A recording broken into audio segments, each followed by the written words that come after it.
Good evening. It's Freddie Vasquez with Basement Politics, doing a special podcast today. I have a guest. Join me. We got a lot of interesting things to talk about tonight.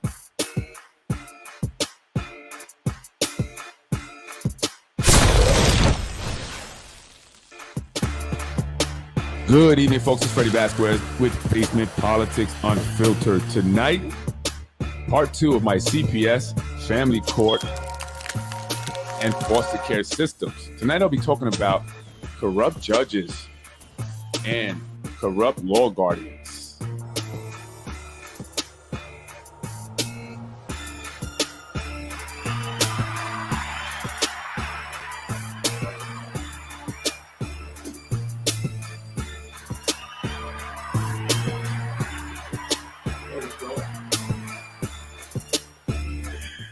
Good evening, folks. I'm doing a little special. It's a little bit different today. I'm not in the basement. I'm at an undisclosed location. We'll say that. And today I have a guest. Please help me welcome Elizabeth Harding Weinstein. Hi, Freddie. Thank you. Thanks for having me. You're very welcome. This is part 2 of my CPS, foster care, and family courts a podcast series. This is part 2. And I said, as I mentioned, I was going to be bringing on guests to tell their stories. There are a lot of people that had reached out to me, as we're trying to get it situated here, that have reached out to me from all over the country to tell their stories. Elizabeth is one of them. And I want to have her on the show because this is an important topic and something we must discuss and we must bring to light. So, Elizabeth, thank you for joining me. I appreciate you coming on the show. And I actually, really quick, I just want to mention, I got in contact with you in helping another family in doing research about a specific individual that we're going to get into. So that's how we connected. So it's a whole network army of people that are ready to speak out. So why don't you start, introduce yourself, let them know, who you are and what you're going through. Sure. So my name is Elizabeth Harding Weinstein. My case started in May of 2020 in Briarcliff Manor, New York, which is in the Westchester County area. And people are trying to make this, they're trying to get people to look away or dismiss this by saying that this is a divorce case or this is all private. But the truth of the matter is this is a clear-cut case of how our judiciary is trafficking children in plain view to pedophiles and abusers. And it's a public human trafficking system that's supported or perpetuated by CPS, by our police, and by our judges. And I thought when I started talking about my story, I would get phone calls from people saying, oh my God, that's horrific. I've never heard of something like that. And we're going to help you. And instead, my phone started ringing off the hook with people saying, oh yeah, this is happening to me too. Right. And I was like, what do you mean? Your children got kidnapped too, and now they're falsely arresting you and accusing you? And they're like, yep. And I'm like, what do you mean? And then you look and it's horrific as you hear these stories as they come out, but then you realize that there's a pattern of practice. This is all a playbook. They're using these judges, these cops, and CPS workers are using the exact same mechanisms, not only here in the US. I'm getting phone calls from people in Europe. I'm getting phone calls from Canada, all over the world, actually. This is a standard playbook, and I think it's about time that we really unearthed it and paid attention to it and give it the credence that it deserves. Well, that's why we're here on the show. And, I'm going to be speaking to other guests as well. We're going to be talking about this for a little bit, a few podcasts. But I want to talk about your case specifically. Okay. I know you said it's being made out to be like a divorce case, but this is not a normal divorce, situation here. You're actually not even in control of your own life. Well, that's not true. I am in control of my life. The courts would like to exert control that they don't have. I always say to people when people say like, oh my God, how do I do that? And I say, you don't ask for permission for your rights, you just exercise them. So I'm continuing to exercise my rights. The courts are continuing to trample on them, to try and desecrate my rights, and to silence me however they Right. can, but that doesn't mean that I'm allowing it. Well, I believe. I'm sorry. I didn't mean that. Of course, right? No one wants to ever have their life controlled by someone, but legally, right? On paper and document, there's what's called a law guardian, right? That's kind of overseeing your estate. It's different. So what happened was, I'll just give you the high level summary. The high level summary is I found out my husband, Brian Stryker Weinstein, who is a partner, Davis Polk and Wardwell, senior litigation partner there. He is a lawyer, Yale Law School, Duke AB scholar, really nice guy, like really nice guy. And in May of 2020, I found that he was not only a victim of pedophilia himself, which I had known throughout our relationship, but that he was actually a perpetrator. And I found his online pedophilia content, and it was pretty horrific. And so what happened is my husband then just went missing for weeks and concocted. I thought that he was. So let me just back up. I just want to back up. Okay, so you said you were married to your ex-husband now, and you known that he was the victim of sexual abuse, right? Correct. And I've spoken about this. Many times pedophiles are victims of sexual abuse, and that's usually how it starts. And then you found out that he himself was into pedophilia. How did you find that out? Well, I don't go into all the very details other than what I've already disclosed, because every time I try and bring forth the evidence, my husband creates this backstory. So while these cases are ongoing, I'll tell you what I've disclosed already, which is my husband goes on these pedophile sites and he pretends he's Jesse, Jessie, which could be either a little boy's name or a little girl's name. He role plays and he tries to engage with other children and sexually solicit activities, and it's horrific. I mean, it's just it's not like we were just married. Like I met him in 1999. We were together. We've been together consistently since that time, and we were now married for 20 years. I mean, and we were married for 18 years when I found all of this stuff. So, I mean, that just goes to show. I mean, it can be anyone. Right, your husband is a very successful attorney. He's went to some of the best schools. He's made a lot of money. Yeah. Right. Yeah. And so, and you would never imagine that he would have this, thing with him. Now, when you found out, what happened? When I found out, my children and I actually confronted my husband. I was naive. I thought, he had too much to lose and he wasn't going to want this to continue. And, you still kind of live in denial. You don't want to believe it. You want to think, but you're just at the point where you're like, okay, there's no other plausible deniability for this. Like, this is what it is. And then, and instantly there was also, and this is, one of the things that I try and talk to other victims about, your intuition and your gut is always speaking to you. And as soon as I discovered this about my husband, it felt like all of the doors in my brain became unlocked. Like everything in my life made sense. I could suddenly understand why my husband had these explosive tempers, why my son used to throw up when my husband would come home from work, why my husband used to burst into the room when my children were younger and wanted to have talks with me. And he'd stand over them and go, "What are you talking about? What are you talking about? I get to know what you're saying to her. What are you saying? I'm always going to find out." And I was like, and was he concerned of you telling the children about it? Is that why he was very controlling in that way? I look back now and I think my son was crying out for help, asked to have a private talk with me. My husband bursting in the room, show of force, show of intimidation, the idea like, I'm going to know everything you say, you can't escape me, I'm always going to find out. Like, those are all things that those are consistent statements predators make to their victims. But at the time, like, I'm thinking, what's wrong with you? Like, get out. Like, don't, just because you're jealous of my relationship with my son doesn't mean you get to burst in. Right. But then even that didn't make sense. I couldn't understand it. But now that you understand that he's got this secret, that you can see the times where my husband used to groom my children, where he would walk around the house, expose my children to his naked body, seek my children out when they were naked. I'm sorry, were your children ever sexually abused by your ex-husband? Yes. Yeah. So is that how, once that happened, you found out, did you go to, I guess, CPS? How did you get to the divorce where you? No.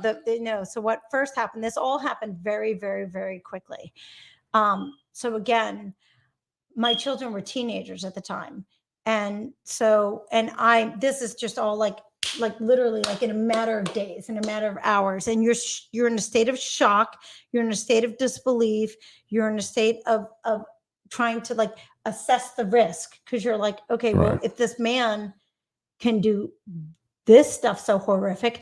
And then I also see him trying to manipulate, poison, and brainwash my children, right? Convince them that they have a psychiatric disease, could try and convince me that I have a psychiatric disease. You're like, what else is this person capable of?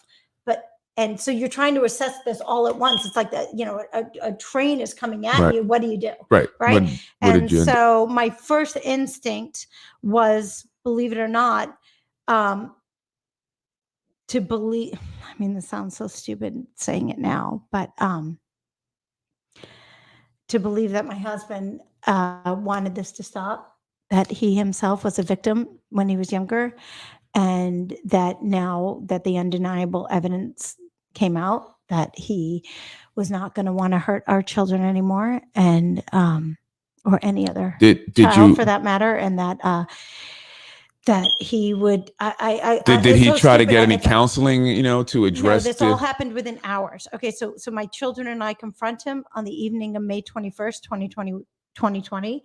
I'm sorry, on the evening of May 20, 2020, on or around May 2021.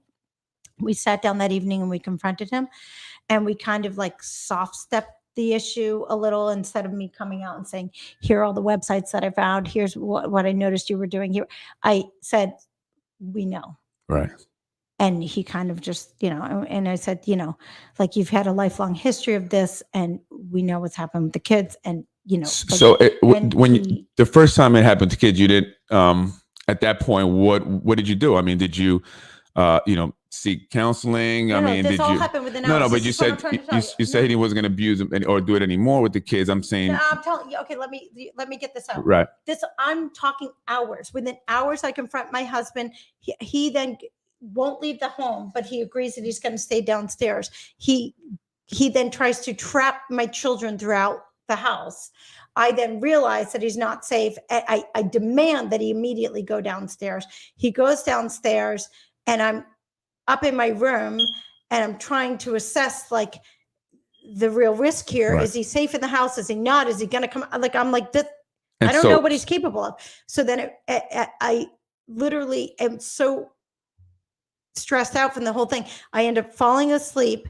I then just from the stress alone, I feel like I shut down. I then wake up in a cold sweat at like 4 a.m, and something deep inside of me was like, go down and talk to him and understand. And I went down there, and he himself said, I want to record this. So when you go on my website, lizziesarmy.com, that first video under the timeline of May 21st, 2020 at 4 a.m. was when I woke up in the cold sweat, and I went down and I talked to my husband. And if you scroll down on that website, you'll see there's a timeline down there with all the videos. And keep scrolling right there. That first video. We don't have to show it. There's so much detail behind this. Right. But my point is, I went to my husband to say, do you want it to stop? We'll help you make this stop, but you can't hurt us. You can't hurt anybody else anymore. And you've got to be honest. You've got to come clean. Like, we're not going to put this as and he said that he wanted to. That was at, like I said, about 4 a.m. But at 8:30 a.m, he then ran. He left the house. He then plotted to try to have me taken against my will and falsely committed to a mental institution. Right. So let me just stop you back. Yes. So when he left the house, did he come back? What was it? I just want to, within minutes, he leaves the house. He tries to plot to have me down, and then he's gone for 2 weeks. Okay. Right. I mean, this is all like, you're like, did you go to college? No. Well, I'm trying to get to the point where you get to the, the courts, and you get the, I'm saying. So let me just for the sake of time, I want to get to that part. Okay. So let's give the high level summary. Right. Confront my husband. Within hours, he leaves. He goes missing. He at first maintains contact with me by text and email, which is why I have such a plethora of evidence from him in text and email. He tries to engage with somebody to have me falsely committed to a institution. And who did he try to engage with? It first started with a guy that I thought was a marriage counselor. I now know is a for-hire person who helps pedophiles gaslight their victims. His name is Jeffrey Dyke, and he's out of Ardsley, New York. So he went to this individual because, again, your husband's an attorney. Yes. He's very well connected, I'm sure. And this is something we were talking about, you know, the collusion between a lot of these individuals, the judges, the attorneys, even therapists, right? In your case, you went to see a marriage counselor, right? And so they work with these individuals to help them attain their goal, which in your case, he was trying to get you committed to a mental hospital or, you know. Yeah. So what the thing is, this idea of using our mental health and hygiene laws to try and discredit somebody when they come out to tell the truth about you is as old as I mean, like you can go back, like it's a Blair Witch trial. Well, they're trying to say I'm mentally unstable now. It's the Salem witch trials, right? Like that's what they do. They just say they're not of their right mind. It's all they have. And so she's lying or she's crazy. The guy believed him, I'm assuming. No. Again, I'm very specific with my words. Okay. We cannot purport to ever know what somebody's true intent is, what their beliefs are, or what their thoughts are. Right. Those I just want to keep it, just to keep it. So you know, you went to this guy, and how did you get to the courts? How did we get to that? So what happened was my husband originally tried to have me taken against my will, kidnapped by the police, and put into a psych hospital. I found the text that he had back and forth because he had left his phone and his iPad at the home when he had left. So I had seen what he was doing. And I was like, what are you guys, stupid? Like, I'm an ER ICU nurse. I understand that you have to have suicidal, homicidal ideations in order to be falsely committed. Like, and they're like, look, we know you're not a harm to yourself or others, but just trust us and go to a psych hospital. Okay? And you're talking about the police? No, I'm talking about my husband and this guy, doctor. He calls himself doctor, but he's not a medical physician.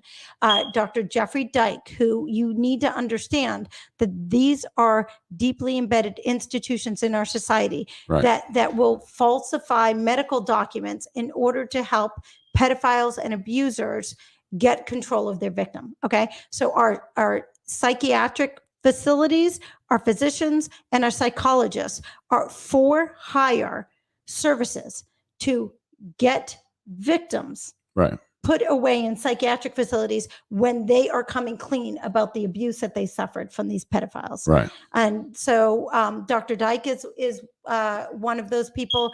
There's a company called O'Connor Professional Group, which is run by Diana Clark. You can look up their website and you will find they make it seem like, oh, do you need help with a family member? Well, we can help you. Well, what their help is actually a paid service. Well, they will falsify medical documents and have you put into a facility. So what happened is he then went missing for 2 weeks.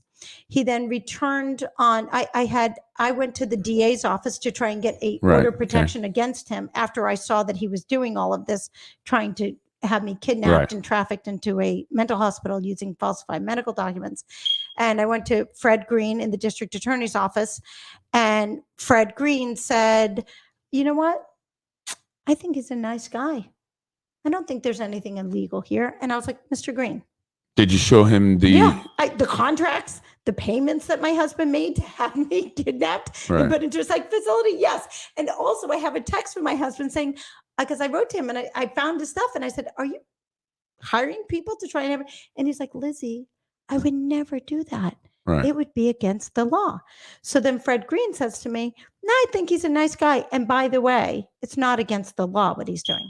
And I said, Mr. Green, let me ask you a question.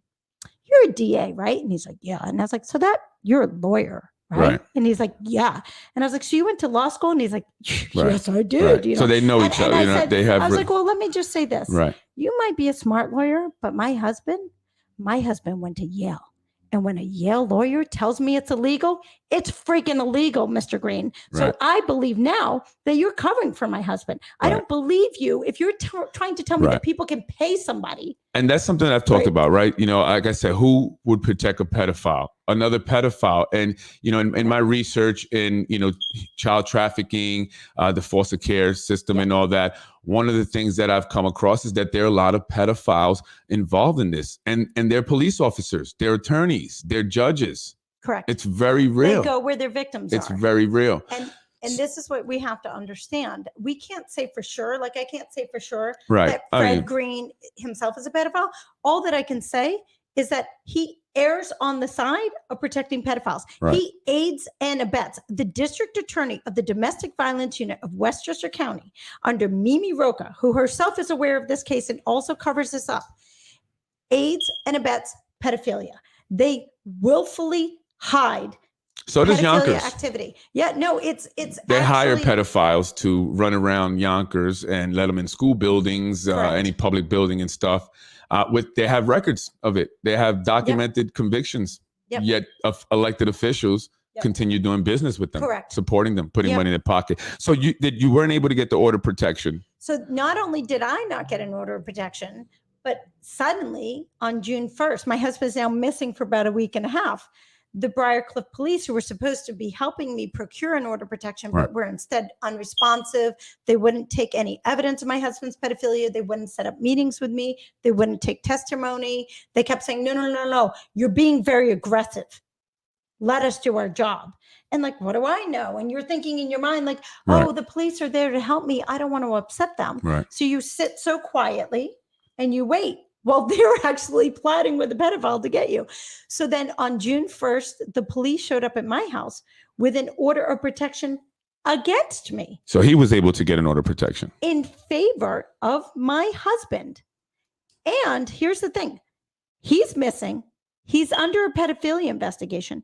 He gets an order of protection against me in favor of him and the children. But the children are in my sole care. So explain to me how that would lawfully happen. It can't. Right. It can't. And this, I just want to show you. I want to show everybody. This slip of paper, these, I think it's 12 lines or something, and I'll read it to you so you can see, is the sole thing, the sole accusatory instrument that's kept me away from my children for 2 years. And I want people to understand 2 years. How 2 years. She's been kept away from her children. And again, I have another family. Same thing. 2 years they've been kept away from their children. It's gross. It's gross. So this is my husband's complaint that he used to get an order of protection against me, which was then used to evict me from my home in front of my children. Do you want me to read it? Kidnap my children. No, it's okay. Kidnap my children and traffic them back to their father, who was under an active pedophilia investigation at the time. There's no plausible deniability for that, right? Like, let's just say that you thought that there was some risk with me, which there wasn't, because on record, CPS and police who had been supposedly investigating my husband have on record that the children were safe in my care for the 2 weeks while he's missing. So why now do I have an order of protection where I can never see or talk to them again? That's not unusual, believe it or not. Again, I have other information, other people are going to be coming out, guests that have documentation from therapists and other people saying they're perfectly fine to have the children in their care, yet it's completely ignored. Not only is it, it's called exculpatory evidence. It's evidence which flies in the face of what the other person is trying to accuse you of. And so you have exculpatory evidence. I have the court's quote unquote expert witnesses, the Department of Social Services, Child Protective Services. Child Protective Services says on record, the children are safe and thriving in the mother's sole care while the father is missing. And the court then says, well, then we're going to have to evict her. We're going to have to, I mean, it's sick. And who was the judge in that decision? This is Arlene E. Katz. Arlene E. Katz. And she wasn't even in our jurisdiction. That's what you have to understand. Like, there's so many levels of lawlessness with all of this. So Arlene Katz is a judge out of New Rochelle. We are in the White Plains district. My husband lied on his application to the judge and said it's called conflicting affidavits in simultaneously submitted petitions to the court. So he submitted a family offense petition, and which is this to get an order of protection, and he submitted a custody petition when there was no divorce. Right. We were totally married. Everything was like fine. Boom, I find out my husband's a pedophile. He goes missing. I try and get an order of protection against him. I put him on notice. I even say, Brian, you're scaring me now. I have to get it. And he said, no, you don't need to do that. Then he himself goes and cuts off all communication with me and the children, gets an order of protection himself. Right. And then I get evicted from my home, taken from my children, left homeless by the courts, never allowed any direct contact with my children again, while DSS and police all acknowledge on record that the children are safe and thriving, and my teenage children, who were 13, almost 16, a month away from 16, and 17 at the time, all said, we want to stay with our mother. But I didn't know my rights. Right. I didn't know my children's rights. And so I thought and not to cut you off, but I just want to make that a highlight that is a huge reason why many people find themselves in a situation like this, because they do not know their rights. And with you, your husband or ex-husband was a lawyer, an attorney, a very good one, who knows this. Well, he knew the system inside out. You know, he knew enough to get an order of protection against you when you had all the evidence to get one against him. Yeah. And that happens many times. Right? It's happened to me. They got an order of protection against me. Yeah, the people that were attacking me. It's sick. Yeah. And it's not, the thing is, he's not a good lawyer. He's a good legal sophist. A lawyer is somebody who follows the Constitution and acts lawfully, right? And practices law. What my husband practices is how to twist and erode the law in order to commit crimes through the court. That's called legal sophistry. And he is a brilliant legal sophist, and he's an awful, disgusting, horrific two-bit lawyer. But he makes a lot of money being a brilliant legal sophist and passing these unlawful, it's called case law precedent. So it's a way to get the court. So basically they say, well, what's the court done previously? It's called an appeal to authority. Whatever the case law is previously is not the law. Right. Okay. So the law is the law. The law is what's passed through and on our books. Case law is, well, how have judges decided cases previously? So what these law partners do is they get these bad case law on the books. And then they say, well, that guy did it. So that guy did it. So let's just do what he said. That's the precedent now. Okay. But the case law precedent only truly applies to the facts and the matter of the case in which it was tried, right? So to then use that as an example, that's just groupthink. Right. That's just an appeal to an authority, both of which are well, that's our society nowadays. Our society is basically groupthink society. So let me ask you what happened. You got evicted now. You had the order of protection. Somehow he managed to read this to get it on. Tell people how flimsy this is short. If you want to read it. So this is all that it says. With intent, respondent, meaning me, telephones, emails, and texts incessantly at various times, causing me to be anxious, worried, sleepless, distracted, and fearful. Now let's make it clear. I'm married for 18 years. My husband's missing and he's not responding to anything. And I think he's committing suicide. So did I email him a lot? I did. None of that. That doesn't qualify for Article 8 as harassment. You're going through something at that moment that would require probably a lot of texting back and forth. Anyway, I mean, it's just, It's sick and stupid. And harassment, the legal definition of harassment under an Article 8 in order to get an order of protection on somebody requires that you are threatening bodily harm to somebody. You've either committed bodily harm. And a criminal. Or you're threatening bodily harm.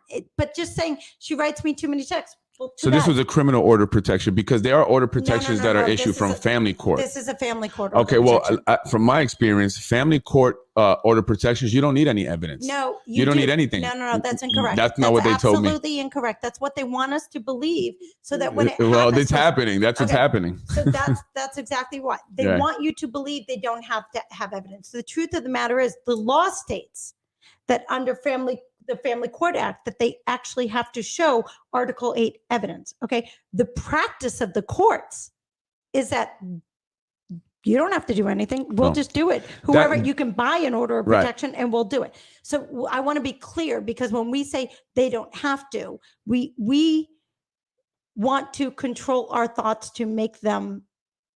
Well, it may not, you're right. You're correct in that, but what actually is happening, right, is what's reality, I guess, right? So, you know, and I mean, that's why we're here speaking about it, right? Because we have to change these things. But that's what I was told, because I went to get an order of protection. I went to the police. I couldn't get one. I didn't have enough evidence. The stuff I was showing them threatening text messages wasn't enough. Right. Then I get served with order protections. I'm like, what? And it was from family court. I didn't even know that. But because they said, well, you're related, and they fear for their safety. Yeah. No. They said you have guns. Well, legally I have guns legally. There's nothing wrong with that, Correct. right? Correct. So that's why. So now, what happened after you were evicted from your home? The cops came, two police officers, Officer William Bassett and John Raphael, came to my home. Spent 2 hours trying to convince my children to leave and just go with their father. And my kids were like, no, he left the house after we talked about his pedophilia. Right. We haven't seen him since. We don't want to go with him. And then after 2 hours, the cops were like, okay, there's nothing else we can do. The kids want to stay with her. They're old enough. We're leaving. And my husband so sneakily had all these people come to the home, which again, I'm stupid and naive. And I'm thinking, oh, he feels badly and he's trying to make up for it. No, those people were his agents. It was this lawyer, Bridget Dale. It was this awful, disgusting wench of a woman. And I just say that with love. She's awful. She's just the type of, Laura Warnier, Carla Savoni, and Eric Castillo. And they were all there to let the police in and to coerce me to try and have the children leave. I didn't know that. I think that's one of the worst things that you come to see, is that this pedophilia is a cult. Yeah. And so you don't realize, you think that the people that you're living with, including the cops, including CPS, including the lawyers, are going to help you. And when you start seeing them one by one help the pedophile, you get on your back foot and you don't understand what's going on and you're trying to make sense of it. So that's why it's so important that people hear these stories, and not just mine, but the other stories. And you hear the repetitiveness of it.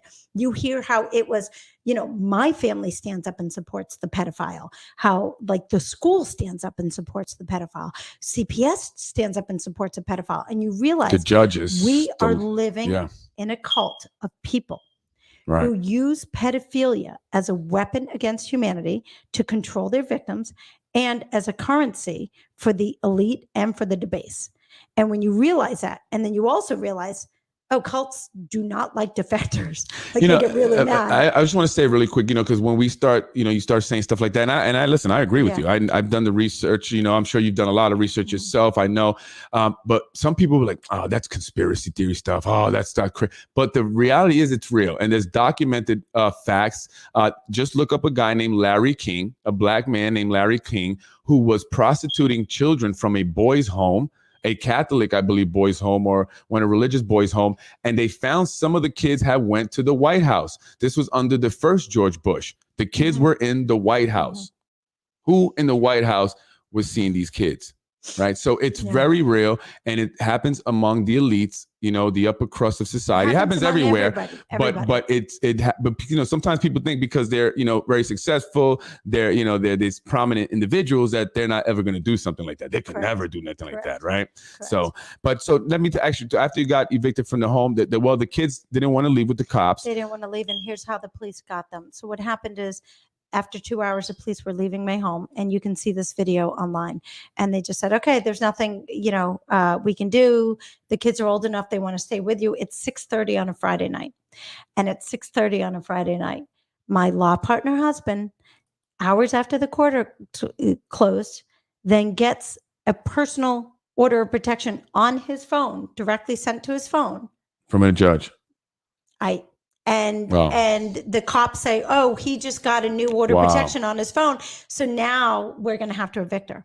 So then they came back in my home, and you can see all of this online. And on June 5th of 2020. Where could I see that? Well, we could spend hours going through this. So I'll have people look at it on their own. June 5th, 2020 is the date. And they then read this order of protection. And it was as though I had done something. It was like, you cannot, forcefully touch your children. You cannot harm them. You cannot use guns on them. You cannot, like all this stuff. I was like, this is so ridiculous. And by the way, the children are in my sole care. So if for some reason they had any concern of harm, which they didn't, because they had been to my house for over 2 weeks. And if they had thought that the children were in any risk with me, they would have had to have taken the children from my care Right. during that time, and they didn't. Right. So instead now, what they're doing, if they thought that the children were in real harm with me, it is not a legal, viable option for them to give my children to a man undergoing Right. an active pedophile investigation. They would have had to put my children in foster care or had another relative or somebody stay with my children. They could take them Right. from me, but they couldn't legally then give them. So that just shows the culpability of all of Yeah, this. and So what and they- not to coach you, but that's not unusual. And guests that I will be bringing on, the same thing. The judges, the courts put the child in the care of the pedophile, Correct. even when the child was accusing the individual of pedophilia, being sexually abused by that individual. They still put the child in that person's care. Correct. So what she's saying, I believe 1000%. Yeah, I mean, I don't even want, I say this all the time. I literally hope every single person listening to that says, I don't believe her. I want to see. And they go and they look at the evidence, because the evidence speaks for itself. I say this all the time to people. I'm like, I don't exaggerate my story one bit, because there's no need to. It is so horrific what's happening. But when you've been gaslight all your Right. life, and people have treated you as though what you say will not be believed, right?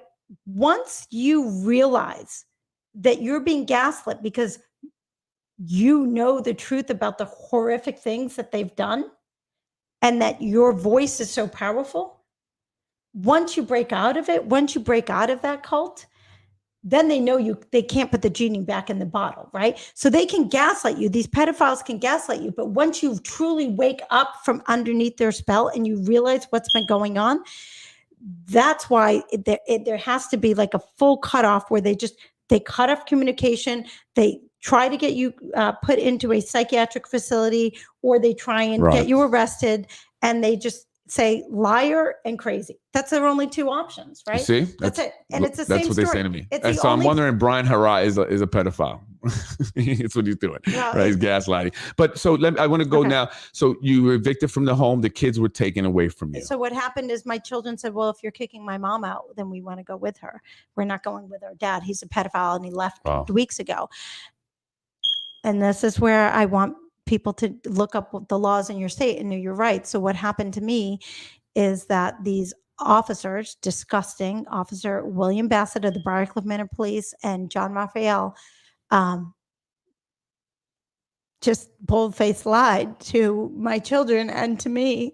And I'm sorry, this is just so painful, because I think that this was a real opportunity for me to protect my kids, and I could have done better by them. Oh, But I something. didn't know. And so what they said was, oh, if you go with your mom, we're going to arrest your mom for kidnapping.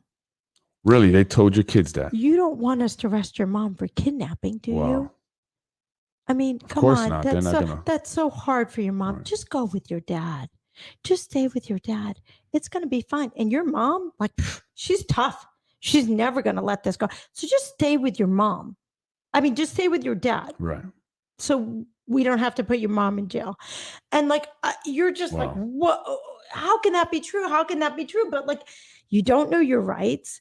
You're in the mindset the police would never. Right.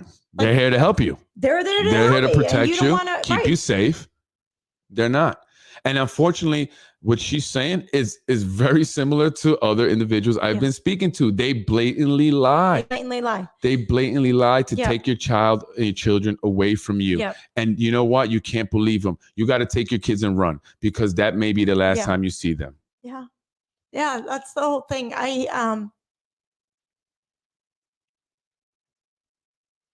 So this is why I'm doing this, and this is why I'm talking to individuals, because I can't just hear her story, hear the stories of other people, and sit back and not do nothing. I'm ready to actually go physically fight people, but I know that's not the way to get it done, right? So we have to make people aware. We have to start putting people on blast. We have to continue to fight, be consistent, and don't give up until we get the results that we want. But we must unite. Like she says, she has Lizzie's army. We need an army. So we need more people to come out and tell your story.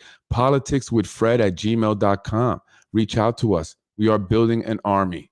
And we're coming for some of you judges and law guardians. Yeah, So. people need to understand that this isn't just one bad judge or one bad cop. This has been going on for 2 years, and I'm just going to show you just images of the number of police. I have been in family courts, Supreme Court of New York, which are our entry level courts, civil courts, criminal courts, federal court, federal appellate court, the appellate court in the state of New York. I'm going to the Court of Appeals, and I've been to the U.S. Supreme Court. So the number of judges, this is a system. This is a system. And the awful part of my horrific, unique story is that there's nothing unique about it. This playbook of using orders of protection to kidnap children, traffic them to pedophiles and abusers while the children are actively reporting the abuse, or at the age at which children would come out and start reporting the abuse, is a standard practice of the courts. So these are just like, and this isn't everybody. I'm just going to show you just the judges, putting you on blast, and just expose the lawyers. Just the judges. This just there you go. Howard T. Code from Briarcliff Manor. This is a federal judge, Kathy Seibel. This woman tried to hold a competency hearing over a pro se plaintiff. So basically, I brought a case against a judge, and she didn't like that the case. So she was. I'll hold it, and you could talk while I hold it. And she was trying to have you deemed incompetent. And I was like, well, if my petitions are wrong, you throw them out, but you can't have a competency hearing because you don't like what somebody's saying about a federal judge. That guy's as dirty as can be. Louis J. Lubell writes orders of protection all the time, specifically for law partners against their wife, to evict them from their homes, keep their millions of dollars, and keep assets. There's a Kasanoff v. Kasanoff case, also a case of child abuse and concerns of sexual assault, and Lubell protects the pedophile. Susan Kettner, she's a lawyer who works for the Westchester County. Molly O'Rourke, she worked in the district attorney's office under the special prosecuting division for pedophilia crimes. And that woman is aiding and abetting the pedophiles. So you have to remember, the predators go where their victims are. We know this about the church. We know this about our educators, but we don't really think this about our judges and our lawyers, because we think they invested so much, and these are highly educated people. And would they really, really would they really risk their whole career on trafficking children to pedophiles? And this is what you have to understand.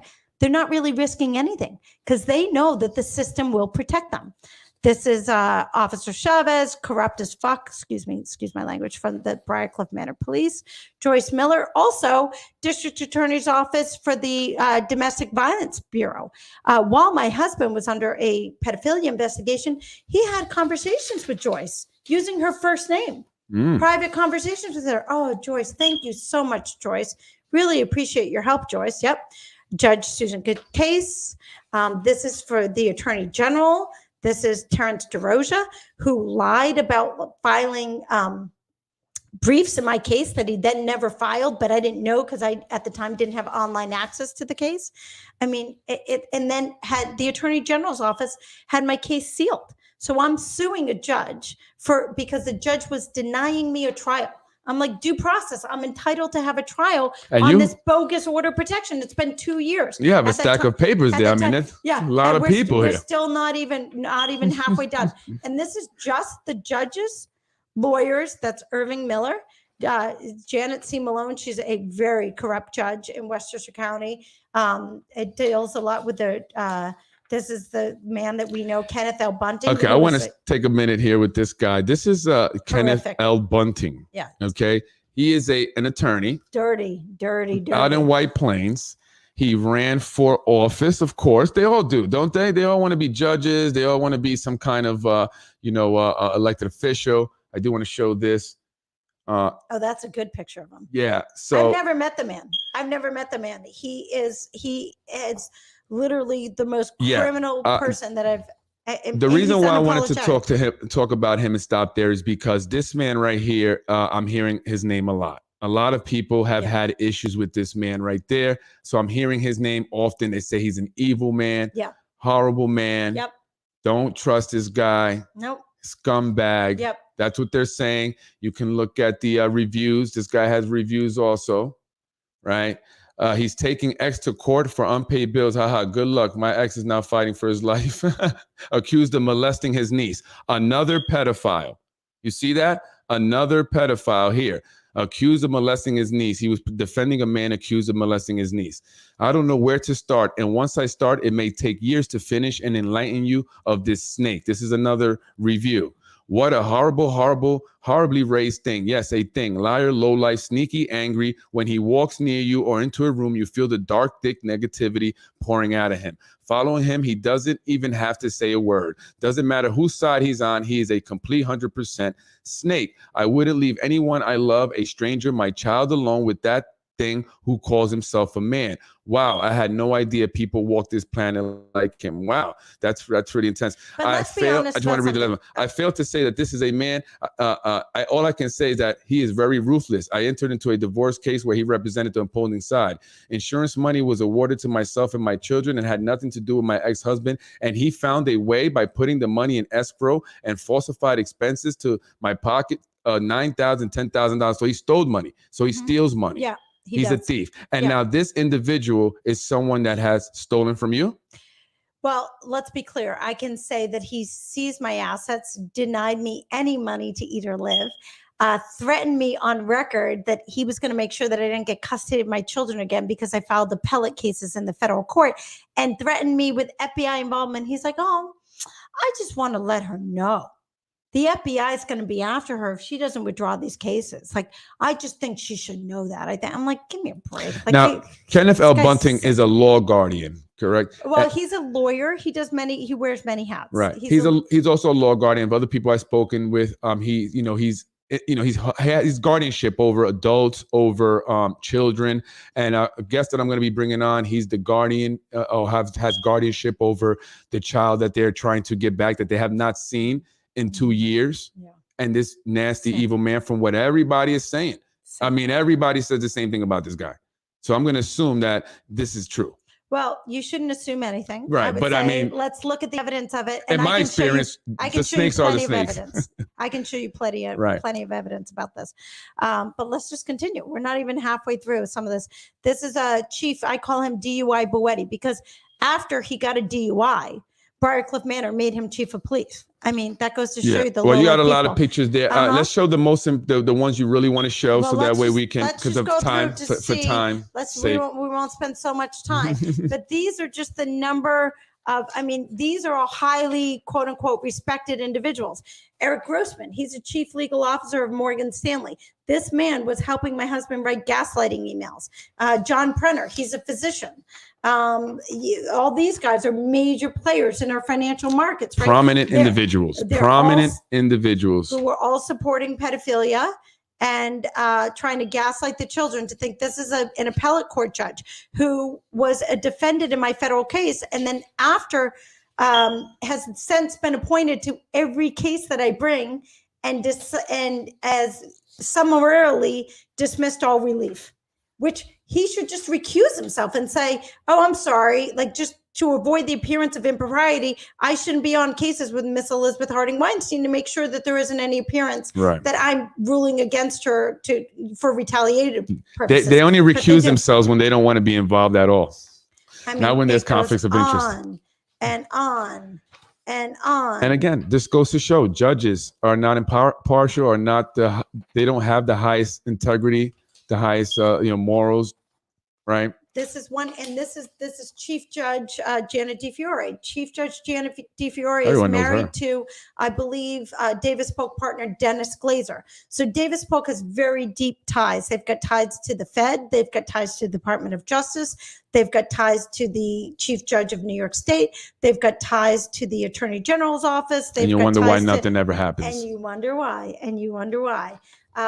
This is Letitia James, who the Office of the Attorney General. Now, the Attorney General is supposed to be the office that represents the people of New York. So now let's talk about an inherent conflict of interest, because a lawyer can't represent both sides of a case, right? I mean, we clearly know that, right? That's simple. So I'm suing a judge. So she's supposed to represent my interest. Well, the Attorney General's office then goes and they are the office that appoints a judge, and the judge gets free representation. I was like, that's a true conflict of interest. How can you represent my interest? And again, let's be clear. I'm not asking for money. I'm saying you've accused me of something, of writing my husband too many emails, and you've evicted me from my home, and you've evicted me from my children's lives. I'm entitled to a hearing on those charges. You can't presume me guilty before instance due process. I'm entitled to my due process rights. This woman gets a judge, represents the judge to defend them for not giving me a trial, and then writes a motion to have the case sealed. Why? Why? It's in the public's interest to know what's happening in that case. These are the court clerks, Catherine O'Hagan Wolf, the Second Circuit Court of Appeals, which is one of our highest federal courts in our country. What do we do? I submitted evidence of my husband's pedophilia. My husband, coincidentally, used to clerk on the Second Circuit Court of Appeals. They instantly blacked out the evidence, and there was nothing that needed to be redacted. It was not children's names. It was just my husband acknowledging his pedophilia. And you have text messages also where he acknowledges that. And you can go on her website where the text messages are there. I read them. He acknowledges that he has a problem with pedophilia. And that he agreed to stay away from children and agreed to stay at a hotel. And it said that he was using people nefariously against me to try and get me put away in a psych facility. Yet that was not enough to keep the children with you. Right. But my point is, I sent those text messages to the Second Circuit Court of Appeals. They deleted the evidence. And then when I posted online about how they deleted the evidence, I have a video of Mr. O'Hagan Wolf personally calling me herself to say, well, now I'm going to revoke your filing privileges to this court. And you can't electronically file anymore. And also, you're not even allowed to call us anymore. We will not take your phone calls anymore. I was like, lady, who are you? What are you talking about? Of course I can call you. District Attorney Fred Green, he's the one who told me he thought that it was not illegal after my husband already told me it would be illegal for judges, all judges. No, that's lawyers. A district attorney. David Lauscher, he works for the district attorney's office. This is the first out-of-district judge that gave my husband the order of protection and included the kids while the kids were in my care. And my husband was missing and under a pedophilia investigation, Arlene E. Katz, and then never gave me a trial on the order of protection, which she continually extended. I can't believe that happens, that they allow pedophiles to retain custody of the children. It's happened more than once. She's not the only one I've spoken to. This is, again, a pattern, as she says. And this is what we have to understand. Why do we believe that judges, we have to stop and think, why do I believe that? Where did that come from? This belief that judges and cops hate pedophiles. And you stop and you think, oh, I know, Hollywood.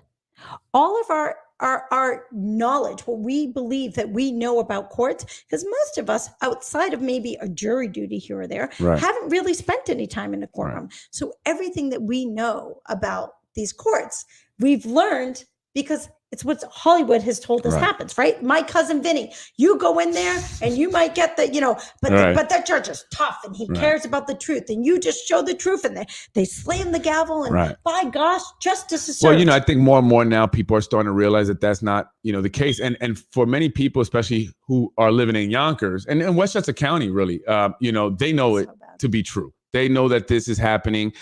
They just don't know how to stop it. I think that is the point where we're at now. How do we stop it? What do we do? How do we, get these people out of office, right? We are now going to expose them. We got to keep pushing. But that's what people are. And I think for so long, people just say, we know, but we don't know what to do. So we just don't do anything. But I like your energy. Thank you. It matches mine because I'm ready to expose these individuals. And this is why we're here.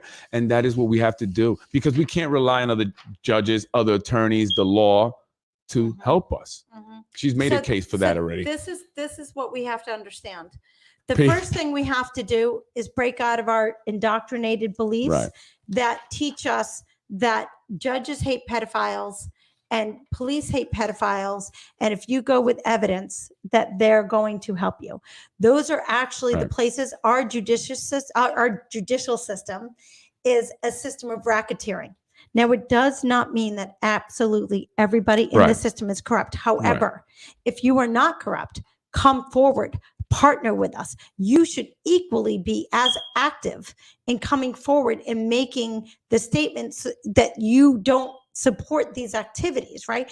But to deny that it happens is an insult to our intelligence. Right. There's too many of us now. They've become too prevalent. They don't even try to hide it. And brilliant legal sophists like my husband are propagating case law that says if you go to the court and you show hard evidence of pedophilia, that the court can take away your children, evict you from your home, label you as delusional right.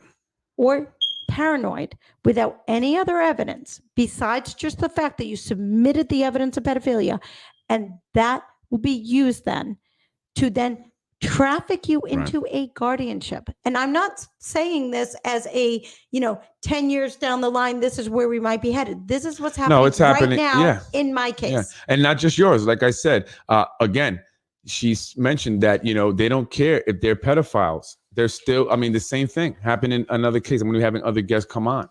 The man is a pedophile. They knew this. They knew he's a pedophile. They know it. And yet they gave him all the rights. They put the child in his custody and made the mom now have to have these awkward supervised or weird visits. Supervised, right? Yes. Supervised visits where she has to pay. She has to pay yes. to see the child. Yep. Right? Yep. But she did nothing wrong but report the pedophilia. Correct. She went to report it and she lost her child. And I want to be clear, this isn't, it's happens more frequently to the moms than to the dads. But I want to be clear that this isn't, they try and make it a mother versus father issue. It's not. It's an abuser versus the protector issues. Okay. So the court will side on whatever side is the abuser. Why? Well, because that's how they make the money. Right. Explain that to people watching. So if I come into the court and I show that my husband's a pedophile and I show the evidence and the court says, well, absolutely not. And the children are going with the mother and we're going to investigate the father. Well, then that case is over. Right. But if the court says, well, I don't believe you. And I think that you're a danger to the children. And so now I'm going to take the children away from, they know. Well, right, because they have to. The protected parent will stop at nothing to protect their children. So we will continue to engage with that case. Right. We will continue to hire lawyers. We will. They will have forensic interviews. They will have the child guardian ad litem or an attorney for the children. There will be social workers involved. There will be, and you drum up business for the court. And then you also have the issue of the Title IV payments that the state receives when a child is actually taken away from a family and put into foster care under Clinton. And I'm not an expert in all of the regulations around that, so I don't want to speak out of turn too much.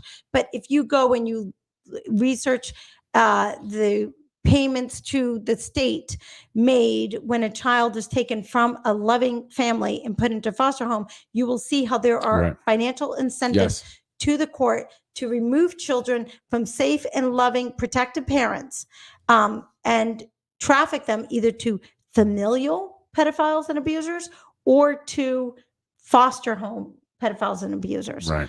And that's something I was talking about. Again, I've been speaking about.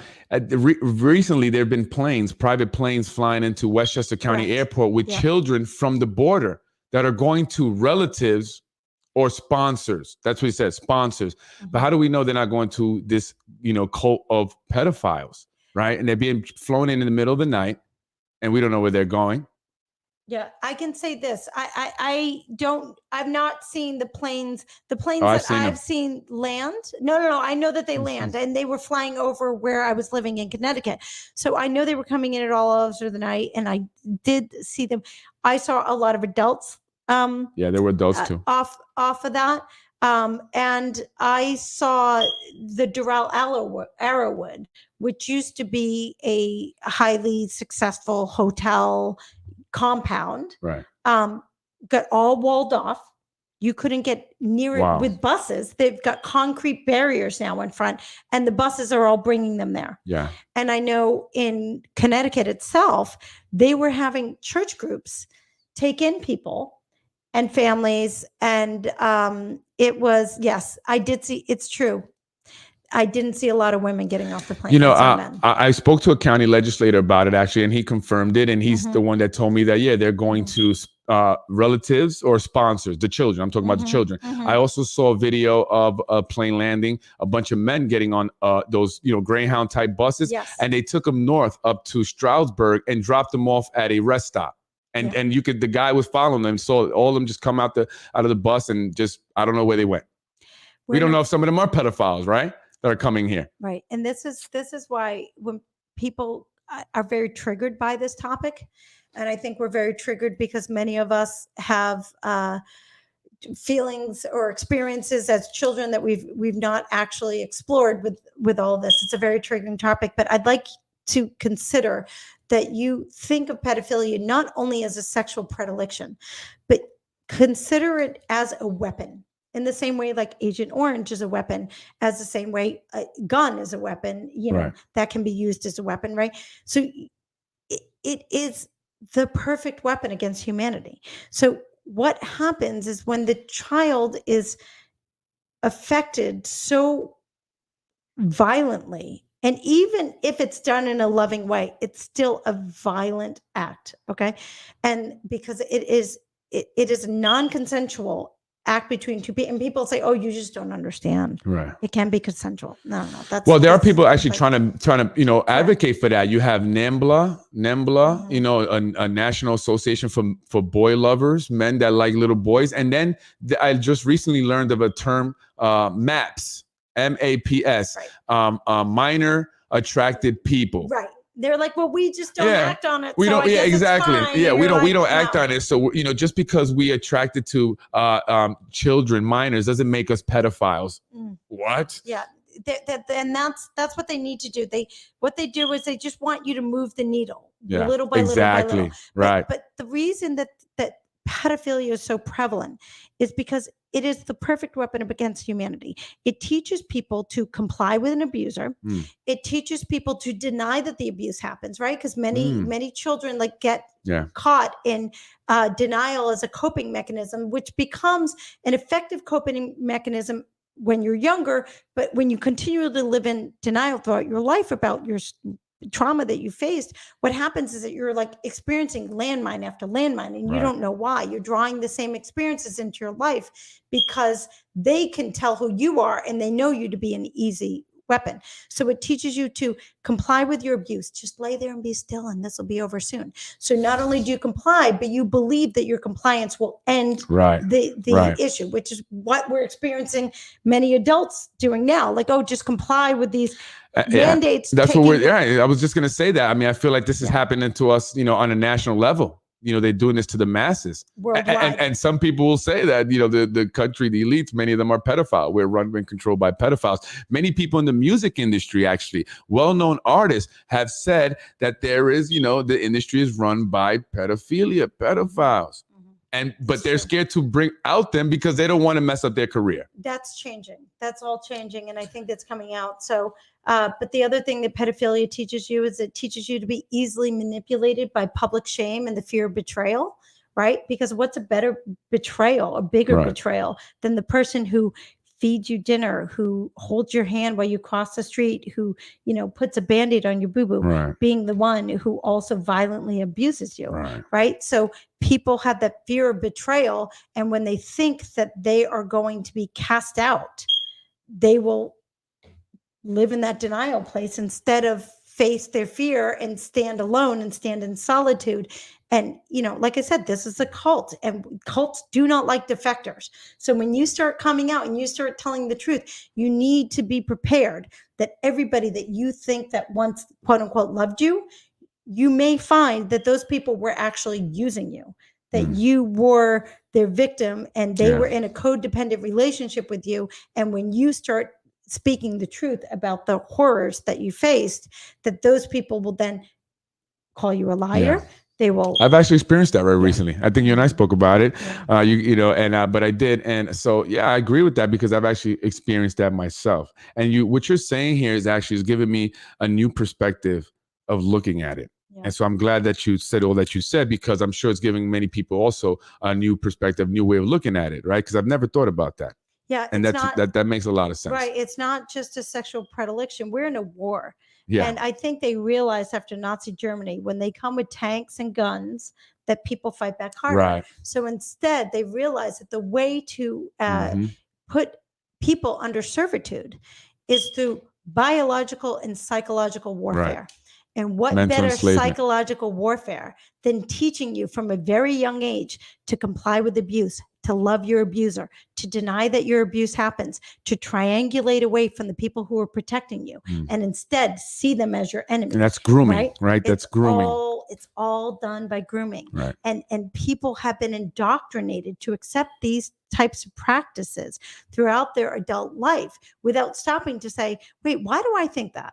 Why do I think? I know intellectually that complying with a tyrant doesn't make that tyrant stop. Right. I know intellectually that you have to stand up to a bully in order to make the bully. So why do I feel that if I just comply with them taking away my rights and my constitution, why do I think that I'm going to get them back? That doesn't make sense. But until you stop and you think critically about the ways that you think and how you think, you can't truly break out of these indoctrinated. And yeah, and that goes for, I mean, and I've mentioned this also not in reference to pedophilia or anything or sexual abuse, but just in general. I mean, when you talk about what, with news and what's going on and why so many people believe certain things that are just not true, but they've been indoctrinated to just believe what elected officials say, just believe what the CNN tells you, and even what the Fox tells you, right? So people do not do their own research. They just go and regurgitate what they learned, and they just believe that to be 100% true. The guy got a degree.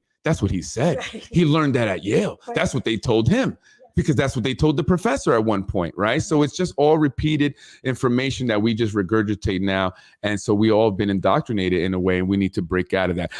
Just for the sake of time. I just want to make you aware, though, that, you just brought up like the Ivy League year. My husband is on the board at Duke University, Keenan Institute for Ethics. You can look it up. Actually, if you want to pull it up, you'll see him on there. Wow. Hear that, Duke?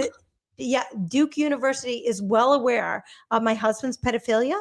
They're well aware of his criminal use of the courts and the police. We haven't even really gotten into all of this, but I have been during the very short window when I was heavily filing cases against my husband to show his active pedophilia. He then was using the police in our town. He was on the board of the town. He was on the right. He was on the I'm going to forget the name of the particular board he was on. I'll think of it in a minute. But anyways, he was on the board at Briarcliff Manor, the village of Briarcliff Manor, and he started using the police to arrest me. And then, of course, again, I'm never given a trial or a fair hearing on any of the things. And they would arrest me for posting a picture of my children. Or when my husband used to stalk me, find out where I was, and then would parade the children in front of me and make them look away from me, right, to show his coercive control to the children and to me, or have the police arrest me in front of the children to show them the coercive control. And it happened in a very short period of time, and including I was arrested and put in prison for not wearing a mask in a public building. When I went to the village to file a FOIA document, which is a Freedom of Information Act. And I went to file a document to ask to have copies of the police body cam videos, and saying that the Briarcliff Manor police were corrupt and they were withholding my rights to these documents. They were withholding these documents and denying me my rights. They instead said, we could give them to you, or we can just arrest you. And they arrest me, chain me to a wall for hours. Yeah, and you can actually, I've seen the video. She has the videos up there of that incident, when she's going to the police department. And at first they had the door locked, right? They didn't even want to let you in. Someone is sitting there. You can see him in the chair. And then he actually does this to you. He did that. He told you kind of to wait. And I guess he was waiting for a police officer to come. They came, they opened the door, and then they commanded you to go to the back, right? Straight to the back. And then that's when they started roughing you up. But for the sake of time, because we're over an hour, I just want to give you the opportunity just to say, what it is that you need to say that you have not said, just that's very important before we wrap up. Thank you. Well, people should just know that your police, child protective services, and your judiciary are weapons against you. It is a system of racketeering I have spoken out about my husband's pedophilia and about the use of police, and they've retaliated against me. They put me in prison for not wearing a mask in a public building. The situation that you're just describing right now was after I filed a federal lawsuit against them, which you can look up, which is in the Southern District of New York. That case number is 7-21-CV-01996. And actually, there it is. And when I filed that case against them, they then lured me to come to Village Hall, kidnapped me, chained me to a wall, put me back in prison with no criminal charges. These were defendants in my federal case. And then the defendant judge wrote an order to have me involuntarily committed by his judicial order to a psychiatric facility, which happens to be one of the facilities that my husband had contracted with 9 months earlier, right? So isn't that so convenient? You right? had no Isn't that chance. so, you had no yeah, chance. But this is what I need you to understand. That I then was ordered after being in there for 2 weeks. And I was like, I know my rights. I'm just going to deny all medical services. I'm completely sane. And I wrote a letter. I'm a sound-minded body. I'm fully competent. This is in retaliation for filing a federal lawsuit. Another judge then came on and wrote an order, Ann E. Minahan, that I be forced Haldol injections, lithium, Zyprexa, Cogentin, Ativan, Benadryl, Depakote. Wow. It's horrific. It's a prescription for a modern day lobotomy. And all of this is happening while I was denied access to my own lawyer, while I'm denied access to my children. I was left homeless. I mean, it's just stupid. I mean, it's so obvious. It's just stupid. Right. So if you don't wake up to the idea that our judges are not who Hollywood and our high school textbook taught us that they are, and we realize that they are actually a system of criminal racketeering, and these judges are trafficking children to pedophiles and abusers, and they're trafficking adults. And how are they doing it? They're doing it by use of the jails, they're doing it by medical admissions, and they're doing it by these illegal guardianships. Yeah. And when I kept fighting back and filing well-founded lawsuits against them, the defendants in my federal case then went to probate court and asked to have me put into a guardianship. Right. Which I was then it was ex parte hearing, so I wasn't even allowed access to the hearing, wasn't allowed access to the court. They put me in a guardianship of property, which the court said, well, you don't need a guardian of person, but we're going to give you a guardian of property. And I was like, well, if I can competently manage my person, right, the government has no right to tell me what to do with my property. But that's the level. Way just to rob you. That's the level of lawlessness. Exactly. Right. So that this guardian of this guardian of property, Kenneth L. Bunting, then went to the federal courts, withdrew all of my cases. So he was petitioned by the defendants in my case, then conveniently went and withdrew all the cases against the defendants, said, oh, no. I'm going to speak for her, even though he doesn't have a right to speak for my person. So once he got, guardianship, of your assets, right? And correct. He then went and, removed the lawsuits that you have filed against these individuals. Prior to accepting, right. Well, it's blurry. And because he can do that legally now, right? No, none of it's. That's exactly why I want to change that's what the court wants you to believe. Okay. So you have to I'm just asking. I mean, if it was illegal, what was the? It was completely that's even on its face. It's illegal because he's a guardian of property, not a guardian of person. Right. He has no rights. Right. And if a judge then gave him the right to my personal control without determining that a guardian of person was necessary, then that in and of its face is an unconstitutional illegal order, and it's void ab initio, which means from the beginning. You can, right. It has no lawful effect. See? However, this is the problem. These judges, because they have judge in front of their name, can write anything on a piece of paper, and then a militia, who are our police, right? A militia with guns will come and enforce these unlawful orders because it gives them the very thinnest plausible deniability in order to do so. And imagine the power. That's a lot of power. Yeah. That'll go to somebody's head. I mean, if you can pretty much sign off on stuff, and even if it's illegal, and put you in the situation that you're in, that's a lot of power. Well, I don't think that that's true power. I think the true power is when you stand up Yeah, the way we're sure. doing, and I applaud you for this. Oh, no problem. And you Thank you. stand up and you fight for humanity. I think that that's we're here true for. power. I think these guys are cowards. These guys are pathetic, and these guys are the ones that are weak. And that's why, I mean, come on, give me a break. This guy Right. can't even, I was like, look, let's get divorced. Like, let's just go to mediation. Can't sit in a room and talk to me because he's scared, because he knows that I know the truth about him. And I've broken out of any fear and any control from him. And he's like, So, before we wrap up, so where are you now? How do you, get your life back? How do you get your children back? Well- How do other people work to get their children back if they find themselves in a situation like yours? well, I ask if you are going through any of this and you stumble upon this video, feel free to contact me. You can reach me 646-261-7685. You can reach me on my email, lizharding1, LIZHARDING, the number 1 at mac.com. You can reach me through my website, Lizzie's Army, LIZZIES, Lizzie's ARMY, lizziesarmy.com. We are all coming together. They've gotten very greedy. This isn't, like I said, the most horrific part about my unique story is that it's not unique. It's a playbook. They are using orders of protection to traffic children to pedophiles and abusers, and they're denying people access, protected parents, access to a hearing in order to be heard on the orders of protection. And then they're mandating that the protected parent have supervisors, which are nothing other than handlers. Okay. Like when you're talking about a child trafficking ring, these people are handlers. The children are not allowed out of the site. The pimp is handling them, making sure. Right.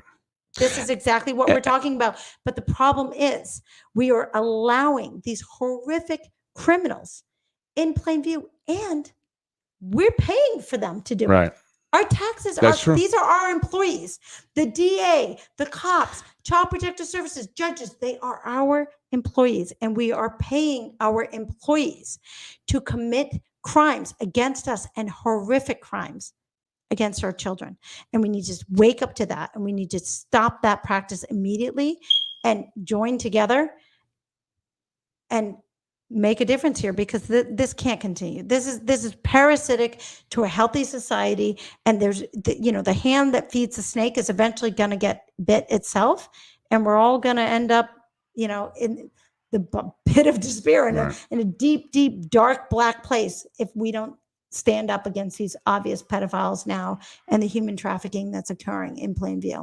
And before I go, I want to say, she's very right. We are paying for this, right? And it is a money making system, and of course, along with pedophilia. Just really quick, many of these organizations, that foster care organizations, they get a lot of money per child per day. I'm hearing that they are getting up to $200 per child per day. And then once they put them into a foster care home, they only give the people like $60 of that per day per child, and they still retain $140 to do nothing. And that's taxpayer money, because it's coming from the state and federal government. And we don't know what homes they're going into. Possibly pedophile to continue to be abused further, and which is also another reason why many times they run away, and you see kids end up on the street and abusing drugs. So it just leads to a lot of different issues.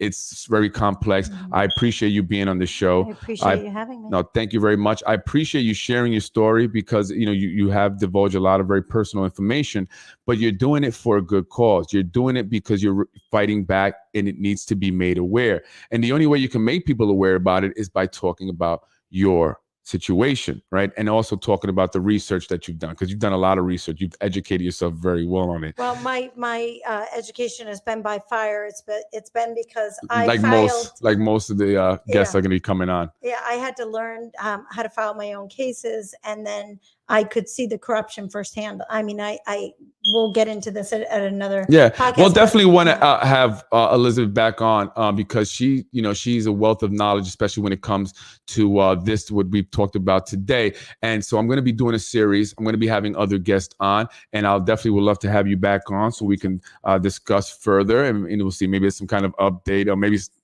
something else that you could tell us that happened wrong, because I'm seeing as a pattern there. Every time they go to court, people go to court, they always getting the decision going against them. And so many are scared to speak out because they don't want the next court decision to go against them. But I say, guess what? It's going to go against you. They're all going against you, right? Yeah. So like the only thing we have is to unify, because they need our compliance with this abuse. They need us to quietly sit and just accept it. And when I hear stories, I mean, I have another woman who's she used to be a federal prosecutor for the Eastern District of New York. And the judge would issue her an eviction notice. And I was like, but why did you leave? That order is unlawful. Why did you fight? And she was like, I was so afraid that they were then going to try and come after my license, or like there was going to be a criminal contempt or something, that I had to comply.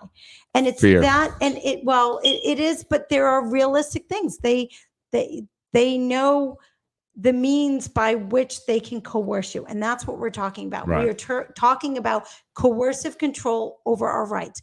These people do not have the facts on their side. They don't have the law on their side, but they have what they believe to be power, because they've got a militia, people with guns, our police, who will enforce unlawful orders. And why does this all occur? Because we have judicial immunity. And whenever one person is above the law, when they are giving immunity from their actions, then we live in tyranny. Right. And so that needs to end. We need to really tackle this issue of judicial immunity. We need to identify our judges as the criminals that they are, and we need to stand up against them and show people. And I think what will first happen when we start coming out in droves and the undeniable truth of our corrupt judiciary as the criminals that they are becomes known, is that the people who were in it because they were getting pressure from the other side, those that turn a blind eye, will start tapping out. Right. And we'll start getting. And that's actually one of my strategies, right? And that is why I have been exposing some of the elected officials here and putting them on blast and asking them why they associating with the pedophile, because elected officials here in Yonkers were actually supporting a pedophile, putting money in his pocket. And the guy was convicted of touching, a young minor, young girl. And it's not the only one. That's just the first time he was convicted. I hear there are other women, and they're ready to talk about it, actually, about, his sexual harassment.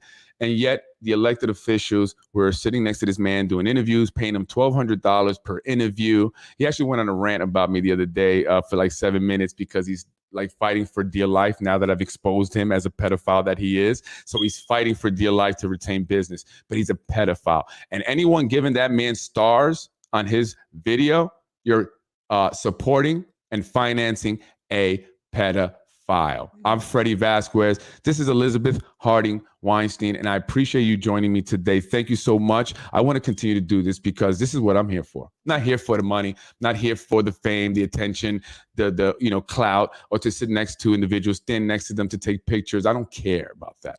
I care about helping individuals like Elizabeth and the other individuals that would be joining me on my show here on Basement Politics.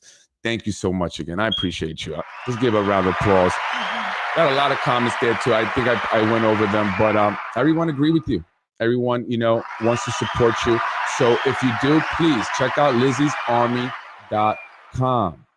Lizzie'sArmy.com. Go there, read the full story, see the videos, and please support and help her get her children back. Yeah, I have to get my children away from this pedophile. Sick. And the courts have me trafficked into this illegal guardianship of property, and they use this guardianship to cancel my medical insurance, my health insurance, my car insurance, take custody of my children away, seize my 3 homes, my multi-million dollars of property. Like, this isn't some dystopian reality that, it's talked about in books and might happen in 50 years. This is happening right now in our country, in plain view. To everyone of all colors, all walks of life. And, again, my guests are going to be very different, but they're experiencing the same exact thing. I'm Freddie Vasquez. Thank you for joining me, folks. We'll see you soon again. Take care.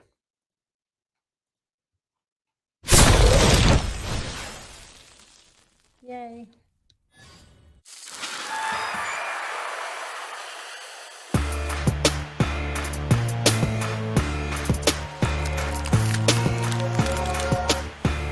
thank you for joining me tonight. Please join me for part 3 of my CPS family courts and foster care system.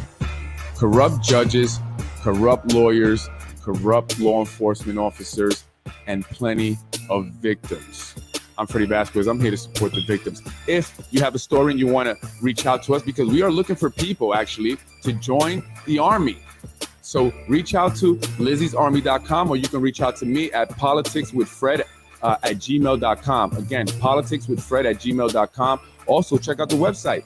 We got it going, www.basementpoliticsunfiltered.com. We want to hear your story. We need to hear your story. We need more people. Thank you, folks. I'm Freddie Vasquez. I'm with Elizabeth. Good night.